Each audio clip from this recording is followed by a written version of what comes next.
અમદાવાદના નાના ચિલોડામાં ભૂતિયા ડિમોલિશનનો મામલો. ભૂતિયા ડિમોલિશન મામલે 2 લોકો સામે નોંધાઈ ફરિયાદ. એએમસીના અધિકારી બનીને બોલતા વ્યક્તિ સામે ફરિયાદ. એએમસીના નામનો દુરુપયોગ કરનાર 2 સિક્યુરિટી ગાર્ડ સામે ગુનો નોંધાયો. સિક્યુરિટી ગાર્ડ રાજેશ યાદવ, કમલ પમનાણી સામે નોંધાયો ગુનો.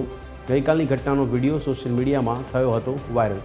તો એએમસી અધિકારીની ઓળખ આપીને રોફ જમાવનાર સામે કાર્યવાહી કરવામાં આવી.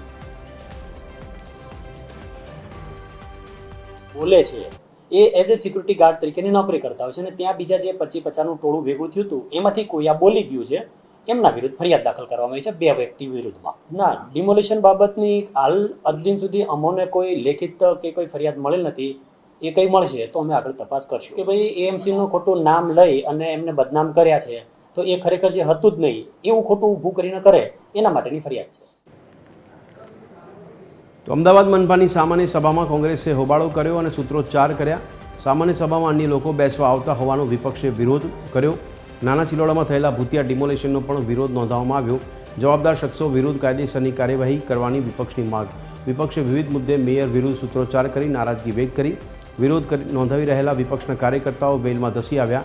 પોલીસે દરમિયાનગીરી કરી વિપક્ષના નેતાઓને વેલમાંથી બહાર કાઢ્યા. અમદાવાદ શહેરમાં આજે ખૂબ જ શરમજનક ઘટના બની છે. અમદાવાદ શહેરના કોર્પોરેશનના અધિકારીઓના નામથી પ્રાઇવેટ સિક્યુરિટી એજન્સી દ્વારા આ પ્રકારનું ડિમોલેશન કરવામાં આવે, મીડિયામાં પણ વિડીયોમાં બાઇટ આપવામાં આવે કે કોર્પોરેશન દ્વારા કરવામાં આવ્યું છે. હું કહું છું આ ખૂબ જ શરમજનક ઘટના છે. સમગ્ર અમદાવાદ શહેરની અંદર જેમ સુરતમાં ઘટના બની એ જ પ્રકારે અમદાવાદ શહેરમાં ઘટના બની છે. પહેલા હોસ્પિટલ ભૂતિયા મળી, ત્યારબાદ ભૂતિયા ડોક્ટર બન્યા અને હવે અમદાવાદ શહેરમાં કોર્પોરેશનના નામે ભૂતિયા ડિમોલેશન. આટલી મોટી પ્રક્રિયા છતાં પણ કોર્પોરેશનની કોઈ પણ એની આંખ નથી ઉઘડતી. એના અધિકારીઓને ખબર જ નથી કે કયા પ્રકારે આટલું મોટું ડિમોલેશન શહેરમાં કરવામાં આવે. તો અમદાવાદના નાના ચિલોડામાં ભૂતિયા ડિમોલિશનનો મામલો.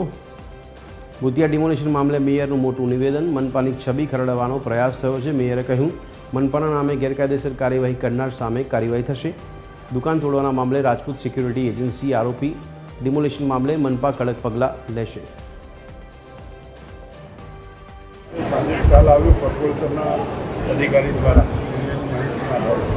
તાત્કાલિક અમારા જીવન સ્થળ વિઝિટ કરી અધિકારી સ્થળ વિઝિટ કરવાથી અધિકારીઓ કીધેલું છે કે અમે કોર્પોરેશન દ્વારા કરવામાં નથી આવ્યું અને કોર્પોરેશનને ખ્યાલ આવતા કે એ માણસે કોર્પોરેશનનું નામ બોલે છે એ નામના આધારે પોલીસ ફરિયાદ કરવામાં આવી અને પોલીસ ફરિયાદના આધારે કોઈ પણ એજન્સી હશે અને એજન્સી કોર્પોરેશનમાં કામ કરતી છે તેની સામે પણ કડક કાર્યવાહી કરવામાં આવશે.